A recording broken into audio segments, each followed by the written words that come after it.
Во билтенот на МВР, не само во Скопје, туку на национално, на државно ниво, секојдневно читаме за сообраќајни несреќи. Дел од нив се случуваат и во континуитет на исти места во градовите, токму тие места се нарекуваат и црни точки.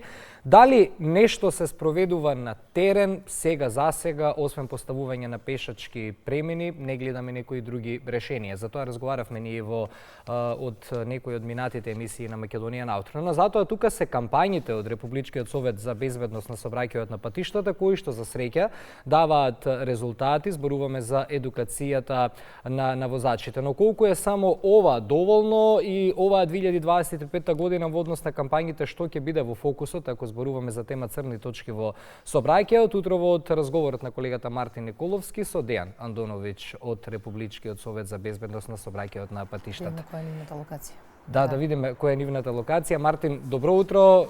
Прво, утринската слика во Скопје да ни ја пренесеш, моментална температура, како се буди главниот град и повели со одговор на прашањата за темата која што ја најави. Добро утро, Ване, добро утро, Кристина. Утрово екипата на Македонија наутро се наоѓа на булеварот Партизански одреди. Ќе започнеме со тоа дека времето навистина е студено и метеоролозите за денеска предвидуваат дека ќе биде сончево со мала до умерена облачност, а дожд по Вардарието ќе дува ветер од северен правец. Од она што може да го забележиме во моментов тука е дека навистина имаме зголемена фреквенција на сообраќај, што е вообичаено за овој период од денот, кога луѓето се упатуваат на своите работни места, родителите ги носат своите деца во училиштата и градинките. Нешто за половина час оваа слика дополнително ќе се промени, ќе имаме уште повеќе зголемен сообраќај, затоа што сега се уште рано за да има сообраќаен метеж, како што знае да има во Скопје.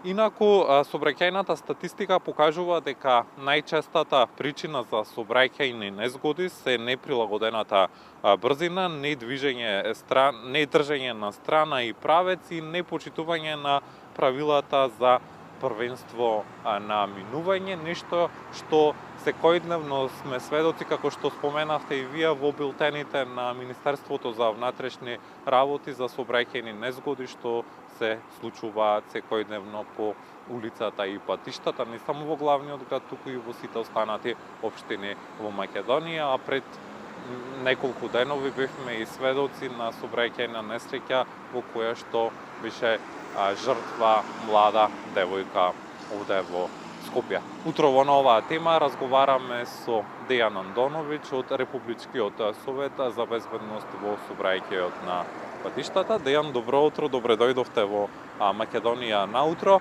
Има ли Скопје црни точки?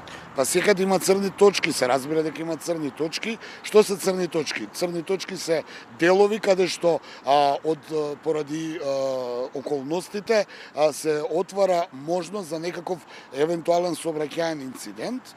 Оттаму тие црни точки се мапираат. Значи, тие се жива материја. Црна точка денеска може да не биде, а утре да биде. Но, затоа и апелираме до сите учесници во сообраќајот пред тие црни точки да се тргнат, да бидат внимателни, да гледаат и да бидат видени и да ги почитуваат правилата и прописите и пропишаната сообраќајна сигнализација. Ако има некаде црна точка и ако има некаде опасност од некакви работи, има сообраќајни знаци. Пишува возете 10, возете 20. Зошто да возите 50, 60 или 100? Практично ја зголемувате опасноста и можноста таа црна дупка која вие велите дополнително направи некаков сообраќајен инцидент. Кои се црните точки овде во Скопје? Па јас не можам да ги кажам црните точки, можам само да кажам дека доколку ги почитуваме правилата и прописите, сообраќајната сигнализација, бидеме внимателни, нема да има никакви црни точки. Доколку и во моментот има евентуално некаква случајна опасност на улицата или на патот, тие се прописно одбележани, каде што се одбележани. Каде не се одбележани, затоа е и пропишано да се вози со прилагодена брзина. И да има некаква дупка отворена, Како пример ја кажам, ако возите 100 км на час, сигурно дека ќе има некаква сообраќајна некаква сообраќајна последица. Доколку поминете на 20 и 30 или 50 како што е пропишано, тогаш што и да се случи нема да има некакви последици.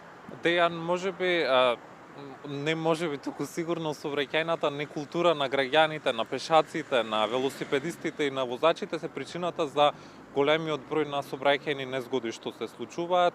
Како да ја зголемиме оваа сообраќајна култура, како да ја подобриме, дали можеби со повисоки казни или пак преку кампањи? Прво ќе кажем дека освен сообраќајната култура треба да се подигне свеста. Таму кај што има пониска свест, таму има поголеми проблеми. Како да се подигне? Санкции има превентивни и репресивни. Само репресивни санкции не водат никаде. Но има сообраќајни прекршоци за кои не може да има превентивна казна, мора да биде репресивна. Возење брзо, непочитување на сообраќајна сигнализација и возење под дејство на алкохол нема толеранција. Тие се трите најзагрозувачки, ми се чини, сообраќајни прекршоци кои секогаш завршуваат со некакви трагедии, човечки жртви и со насакани последици. Ние од Републичкиот сојуз за безбедност во сообраќајот нон-стоп апелираме и ќе апелираме во сите кампањи низ цела година во зависност од календарот на активности, да бидеме внимателни, да гледаме и да бидеме видени, да ги почитуваме прописите, правилата, сообраќајната сигнализација, да имаме сообраќајна култура, не мора некој да ве види, да ве казни за да пишувате порака на мобилен, се знае дека додека возите не смеете, како пример давам. Или да ако идете на веселба да кажете ајде ќе поминам, блиску сум тука, полиција нема да ме казни. Не мора да ме казни, не мора да ме види, едноставно зад воланот не треба да седнете. Тоа е сообраќајна култура. Сообраќајна култура е да ставите заштитен појас, без разлика дали ќе ве види некој да ве казни или нема да ве казни, дали ќе одите само 2 километри или 200 километри. Тоа е сообраќајна култура и повторно ќе кажам, мораме да ги почитуваме учесниците во сообраќајот за и тие нас да не почитуваат. Доколку овие препораки се преземат, верувам дека ќе имаме 0 жртви во сообраќајот. Дејан, ви благодарам што бевте гостин ова утро во Македонија на утро и да се надеваме дека ќе имаме што помалку вакви сообраќајни незгоди. Ви благодарам и на вас. Колеги, разговаравме со Дејан Андоновиќ од Републичкиот совет за безбедност во сообраќајот на патиштата. Ги чувме советите да бидеме внимателни учесници во сообраќајот и како граѓани, и како пешаци, и како велосипедисти, но и како управувачи на моторни возила.